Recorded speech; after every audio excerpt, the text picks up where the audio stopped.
എഫേസ്യർ 5 3-5 പറഞ്ഞത് ചാവല്യം, ഇളയച്ചത, വ്യർത്ഥഭാഷണം, ഇത് 3 സഫലന്മാർക്ക് വന്നാല് അവർ പൈശാചികത്തിൽ കടിമപ്പെട്ടു പോകും.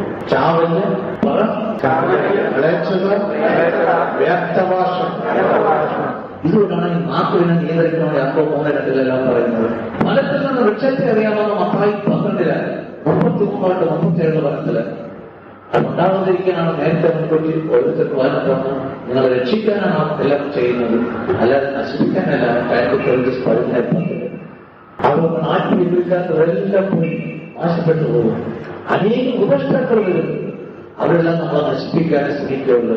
അനുഭവം കൊണ്ടാണ് ഞാനിതില് ഈ മനുഷ്യനെ കൗൺസ് ചെയ്ത് കഴിഞ്ഞ് പിന്നെ കുമ്പസാരിപ്പിക്കാൻ അച്ഛനും കുമ്പസാരിപ്പിക്കണം. കൂടെ വിട്ട ആളുകളുണ്ടോ ഇടവപ്പള്ളിയിൽ പെർമിഷൻ വേണോ, അത് വേണോ, ഇല്ല. പിന്നെ ഇയാളെ കൊണ്ടുകൊണ്ട് നടക്കില്ല. വലിയ ഈശ്വരനെ പറ്റി അന്വേഷിക്കുന്ന ആളോ, അത് ഈശ്വരനെ പറ്റിയാണോ? അല്ല. ചിലർക്ക് തീഷ്ണതയുണ്ടാവും, പക്ഷെ അത് ശരിയായ അറിവിന്റെ അടിസ്ഥാനത്തിലുള്ളതല്ല. റോമം 10:1-4 വരെ.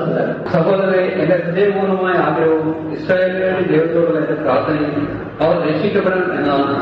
അവർക്ക് ദൈവത്തെക്കുറിച്ച് തീഷ്ണതയുണ്ടെന്ന് ഞാൻ ആവശ്യപ്പെടുന്നു. ആ തീഷ്ണത ശരിയായ അറിവിന്റെ അടിസ്ഥാനത്തിലല്ലെന്നേ ഉള്ളൂ. എന്നാൽ ദൈവത്തിന്റെ നീതിയെക്കുറിച്ച് അവർ അജ്ഞരാകുന്നു. തങ്ങളുടെ തന്നെ നീതി സ്ഥാപിക്കാൻ വ്യഗ്രത കാണിക്കുന്നതുകൊണ്ടും ദൈവനീതിക്ക് അവർ കീഴ്വഴിയില്ല. അതുകൊണ്ട് നമ്മൾ ആദ്യം പ്രാർത്ഥിക്കേണ്ടത് ഈ 1 കൊരിന്ത്യർ 12:9 വിശ്വാസപരവും വിവേചനപരവും തരണ കർത്താവ്. കാരണം വിവേചനം വരെ കിട്ടണമെങ്കിൽ നമ്മൾ എഴുതിപ്പെടണം. അല്ല, ബുദ്ധിയിലല്ല, ആത്മാവിലാണ്. ആത്മാവിലുള്ള ജീവിതമാണ്. ആത്മാവിന്റെ ജീവിതം തുടങ്ങുന്നത് തന്നെ എന്താണ്? 1 കൊരിന്ത്യർ 3:1-3 അസൂയയും സ്ട്രൈഫ് ജലസി ഇത് വിട്ടുപോകുമ്പോഴാണ് നമ്മൾ ആത്മാവിലോട്ട് കയറുന്ന ആത്മീയ ജീവിതം തുടങ്ങുന്നത്. അതാണ് റോമായിട്ട് പറയുന്നത് 5-11 ജനിക താല്പര്യത്തിൽ മേടിക്കുന്ന മനസ്സ് ദൈവത്തിന്റെ ശത്രുവാണ്. അത് ദൈവത്തിന്റെ നിയമത്തിന് കീഴ്പ്പെടുകയില്ല, കീഴ്പ്പെടാനുള്ള ശാസ്ത്രമാണ്. ഓരോ അനുഭവങ്ങളാണെങ്കിലും ഞാനൊരു ധ്യാനം പഠിപ്പിച്ച് ചെന്നപ്പോ ഭയങ്കരമായിട്ടുള്ള സാക്ഷ്യം തകർത്ത് പ്രസവിക്കുന്നുണ്ട്. എല്ലാം കുഞ്ഞിനെ കാണാതെ വെച്ച് ഞാൻ മുറിച്ചെന്നപ്പോൾ കയറാൻ പറ്റുന്നില്ല. സിഗരറ്റ് വലിച്ച് ഒരു പ്രബോധന സിഗരറ്റ് വലിക്കാൻ സാധിക്കുമോ? കൃപയിൽ വന്നാൽ സാധിക്കില്ല. ഇതാണ് കൃപയിൽ വരണം. അപ്പത്തിന് സ്വത്തെ. അപ്പോ ഈ സിഗരറ്റ് വലിക്കുന്ന ആരോഗ്യ എല്ലാവരും കൊടുക്കുന്നത് ലൂക്ക 1:35 പറഞ്ഞില്ല. മാതാവ് എലിസബത്ത് സെക്രട്ടറിയോട് ചേരണം, അല്ലെങ്കിൽ എലിസബത്ത് മാതാവിന്റെ അടുക്കലോട്ട് വന്നോ. ആരുടെ മാതാവ് കൊടുക്കണം? നിങ്ങളാണെങ്കിൽ പോകും, ദൈവത്തിന്റെ അമ്മയാണെങ്കിൽ പോകും. അമ്മ വേണ്ട, വെറുതെ അമ്മച്ചെന്ന് വിളിച്ചാൽ പോയില്ല. അമ്മയാണോട് ചെല്ലുന്നത്. അത് എന്ത് പ്രയാസം വെച്ചാൽ ഗർഭിണിയായിരിക്കും. എലിസബത്തിന്റെ വയറ്റ കുഞ്ഞ് ബോധിച്ചിട്ടാണ് പരിശുദ്ധാരൻ. ഇതുപോലെ നമ്മൾ സംസാരത്തിൽ വരുന്ന വേണ്ടി. അതുകൊണ്ടാണ് മിസ്റ്റർ ജോനാക്സിയ പറയുന്നത്, വന്നവണെല്ലാം കസേരയിൽ കൊടുത്ത് തീറ്റിക്കല്ലേ, ചായ കൊടുക്കല്ലേ, ഞാൻ 6 തൊട്ട് ഫലങ്ങളുള്ളതാണ്. അവന് കസേരയിട്ട് കൊടുത്തുകൊണ്ടെല്ലാം പറയുന്നത് അതിന് മാറിപ്പോകും. അത് അറിയണം, കൃതലാണ്. അപ്പൊ അതാണ് ചിലപ്പോൾ വലിയ പ്രവചനമായി നിന്നിട്ട് പെട്ടെന്ന് നാളെ പോകുന്നു. കാരണം അവന് ബോധത്തിൽ അറിയാം. ഇത്രയും നാളിങ്ങനെ മദ്യം പറഞ്ഞിരിക്കുന്ന ആള് ഒരു ദിവസം വലിച്ചു മാറ്റുന്നത് കേട്ടോ. എന്നിട്ട് സ്വല്പം കുടിക്കുക, അതിനുള്ള വചനം പോറ്റി. മറ്റേ 6 9-12 9 പാവം എത്താവുന്ന പറഞ്ഞു വെച്ചിട്ടുണ്ട്. ആദ്യം പെട്ടെന്നുണ്ടെങ്കിൽ നിത്യജീവനില്ല. മിസ്റ്റർ പൗലോസ് ഇവിടെയാണ്. വെറുതെ പറഞ്ഞാണ് പൗലോസ് ദൈവത്തിന്റെ അഗാധ ജ്ഞാനത്തിലാണ്. റോമ 11:33-35 ദൈവത്തിന്റെ അഗാധ ജ്ഞാനത്തിലാണ്. അത് ഈശ്വരന്റെ മനസ്സ് കണ്ടവൻ ആരുണ്ടാകും? കണ്ടോ? 1 കൊരിന്ത്യർ 2:14 അതും സംഗീതം 15:1-3 ആ വിശിഷ്ട മലയിൽ 6 പേര് എല്ലാം പറയുന്നത്. ഓരോ കാര്യങ്ങൾ ദൈവം പഠിപ്പിച്ചിട്ട് പിന്നെ ആദ്യമായിട്ട് ഞാൻ ഒരിക്കൽ ഒരാളോ എന്നെ ക്ഷണിച്ചു. അവന് ഒരു പെൻഡെക്കോസ്റ്റുകാരനാണ്. ആദ്യം നമ്മൾ കത്താതെ വരുമ്പോ ഇതെല്ലാം ഓടിവരുന്ന് കൊണ്ടുപോകാനായിട്ട്. കാരണം നമ്മുടെ ഓപ്പറേഷനിലായിരുന്നു. പക്ഷെ അവർക്കറിഞ്ഞൂടാ തൊഴിലാത്ത നമ്മുടെ വിധിയിൽ നിന്ന് വിധിയെന്നാണ് വചനം. മത്തായി 13:44-47 വചനത്തിന്റെ രസം കെട്ടിക്കഴിയുന്നതാണ്. വചനമാരാണ് ഈശോ ജീസസ്. അപ്പൊ ആ മാറ്റങ്ങൾക്ക് വരുമ്പോഴോ ദൈവം ഹൃദയം തുറന്നു വരും. ഞങ്ങളെല്ലാം പേടിച്ചിരിക്കുകയില്ലായിരുന്നു ആദ്യകാലത്ത്. എല്ലാം ഞാൻ ബാലനാണ് ഒന്നു പറഞ്ഞുകൂടാ. ജർമ്മിയ 1:4-14 വിഷയപ്പെടുത്തി ഈ ബാലന്മാരല്ല വായിച്ചത് കഴിഞ്ഞു. കർത്താവിനോട് അപേക്ഷിച്ചത്, മാതാവിന്റെ ഉദരത്തിൽ നിനക്ക് രൂപം നൽകുന്നതിന് മുമ്പേ ഞാൻ നിന്നെ അറിഞ്ഞു, ജനിക്കുന്നതിന് മുമ്പേ ഞാൻ നിന്നെ വിശുദ്ധീകരിച്ചു, ജനങ്ങൾക്ക് പ്രവാചകനായി ഞാൻ നിന്നെ നിയോഗിച്ചു. അപ്പോൾ ഞാൻ പറഞ്ഞു, ദൈവമായ കർത്താവേ, ഞാൻ കേവലം ബാലനാണ്. ഞാൻ ബാലനാണ്, എനിക്കൊന്നും അറിയാമല്ല. എന്തെങ്കിലും പറഞ്ഞാൽ ഒന്ന് കൗൺസിൽ ചെയ്യാൻ വരാമോ? അയ്യോ എനിക്ക് സാധിക്കില്ല, ഞാൻ ബാലനാണ്, എനിക്കൊന്നും അറിഞ്ഞൂടാ. 2 വചന കർത്താവിന്റെ വായിക്കും. അയ്യോ ഞാൻ എങ്ങനെ വായിക്കും കേട്ടോ. അപ്പൊ അതിനാണ് ദൈവം വഞ്ചിച്ചെടുക്കും. ജർമ്മിയ 20 ഒരു കുറിച്ചിട്ടോ ഞാൻ ബാലനം പോയി അയ്യോ എന്നെ കൊണ്ട് സാധിക്കുകയില്ല. അപ്പൊ ഈ പ്രവാചക വചനമൊന്ന് വായിക്കാമാണ്. അപ്പസ്തലർ 17:27 പ്രവാചക വചനങ്ങളുണ്ട്, വായിക്കാൻ കേട്ടിട്ടുണ്ട്. അപ്പൊ ഒന്ന് വായിച്ചു കഴിഞ്ഞു കർത്താവ് കുറിച്ചിട്ടോ. പക്ഷെ കർത്താവിന്റെ പരിപാടി അനേക തന്ത്രങ്ങൾ വിശേഷത്തേക്ക് അതിന്റെ അപ്പുറത്തൊന്നും കർത്താവില്ല. അവരുടെ സകല തരത്തിലുള്ള വിഷയത്തില് 2 Corinthians 12 അവരുടെ സകല തന്ത്രങ്ങൾ ക്ഷമകൊണ്ട് കടന്നവർ ക്ഷമിച്ചാല് എല്ലാ പരിശാശങ്ങളും ഓടി നാട് കടന്നവർ. ക്ഷമയില്ലാത്തവരാണ് അത് ക്ഷമിച്ചു. പറയാം ക്ഷമിക്കുന്നവരും ശക്തി കുറഞ്ഞിച്ചൊന്നിരിക്കുന്നവരെ ക്ഷമയില്ലാത്തവരാണ് കിട്ടുന്നത്. ക്ഷമിച്ചില്ലെങ്കിൽ ആർക്കാണ് തന്നെ? നിങ്ങൾക്കാണോ മറ്റാർക്കാണോ? നമുക്ക് മറ്റാളല്ല കേട്ടോ. ക്ഷമിച്ചില്ലെങ്കിൽ നമ്മളുടെ ബന്ധനമാണ്. നമ്മുടെ ബന്ധനം കടന്നാൽ ഫിലിപ്പിയ 1:7-14 മനസ്സിലായി.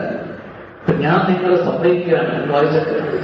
നിങ്ങളെ എന്റെ ഹൃദയത്തിൽ സംഭവിച്ചതുകൊണ്ട് നിങ്ങളെല്ലാവരെയും കുറിച്ച് ഞാൻ അപ്രകാരം വിചാരിക്കുന്നത്. നിങ്ങളെല്ലാവരും എന്റെ ഹൃദയത്തിൽ സംഭവിച്ചത് കേട്ടോ.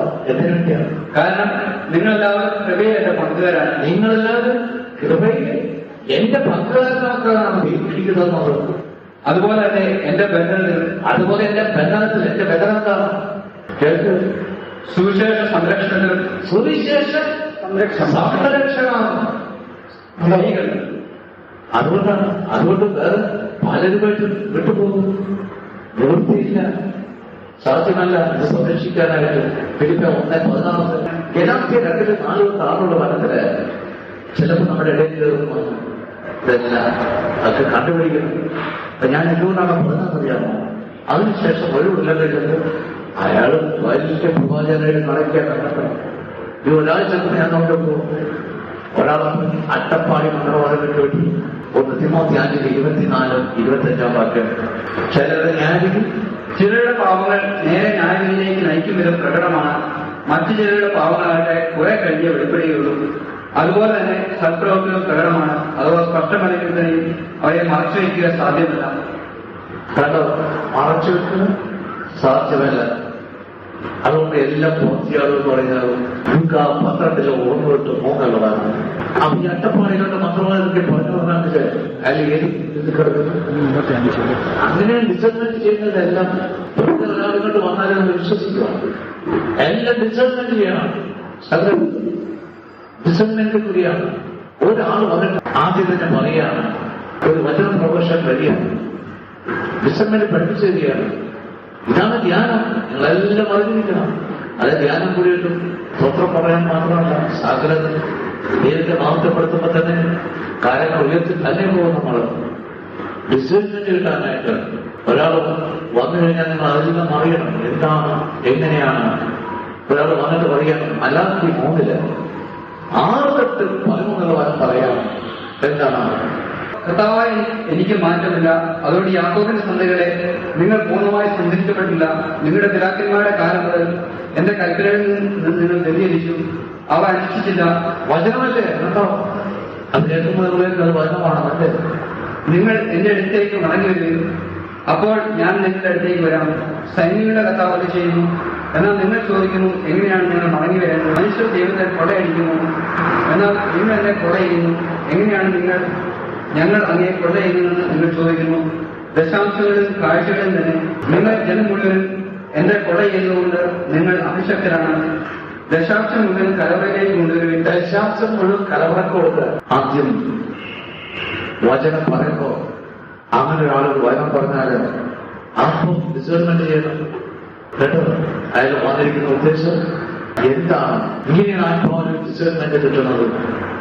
അത് ഒരു ദിവസം കൊണ്ട് കിട്ടില്ല. അതുകൊണ്ടാണ് 4 വർഷം ദാനിയേൽ 12 അത് കണ്ടുപിടുത്തമാണ് നിൽക്കുന്നത്. കാരണം എല്ലാം കവണതിച്ചാലും 4 വർഷത്തിന് മുമ്പ് ആരെടുത്ത് ചാടിയാൽ അവർ കർത്താവിന്റെ കൃപയിൽ നിന്ന് താഴെ പോകും.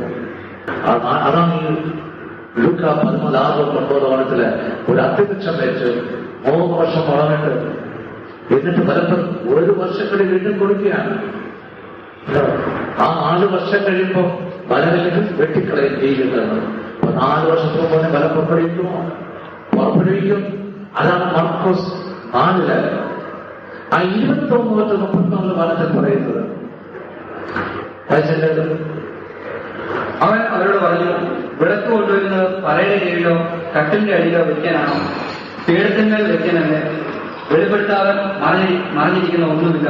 ഇതുകൊണ്ടാണ് യേശയ്യാ പ്രവാചകൻ അവിടെ മധ്യത്തിൽ വായിക്കാൻ 37-35 വനം 2 രാജാക്കന്മാർ 19-29-33 വനത്തില് ഇത് നിങ്ങൾക്ക് അടയാളമായിരിക്കും. ഈ വർഷം സ്വയം പഴുന്നത് ഭക്ഷിക്കുക, 2-ാം വർഷവും അങ്ങനെ തന്നെ ചെയ്യുക, 3-ാം വർഷം വിത്ത് ഒരുക്കുകയും കൊല്ലുകയും. ഈ വർഷം ഭക്ഷിക്കുക എന്ന് പറഞ്ഞാൽ എന്താണ്? പ്രശ്നമാണ് വചനം നമ്മുടെ സമീപത്ത് തന്നെയുണ്ടെന്നിട്ട് റോമ 10:8 വചനം നമ്മുടെ അടുത്ത് തന്നെയുണ്ട്. ആ വചനം ഭക്ഷിക്കുക. വചനമാണ് നമ്മുടെ ഭക്ഷണമാണ്. 4:4 ലൂക്ക 4:4 അതാണ് ഇസയ്ക്കൽ പ്രവാചകൻ 3 1-3 വനത്തില് ഈ ഭക്ഷണമാണ്. ആദ്യം നമ്മൾ വരുമ്പോൾ നല്ല മധുരമായിരിക്കും. ആദ്യം 4 വർഷം ശരിക്കും 4 വർഷം കഴിയുമ്പോഴാണ് ഓളപ്പുരുന്ന നല്ല സാക്കരത്. അപ്പോഴാണ് കൈപ്പായിട്ട് മാറുന്നത്.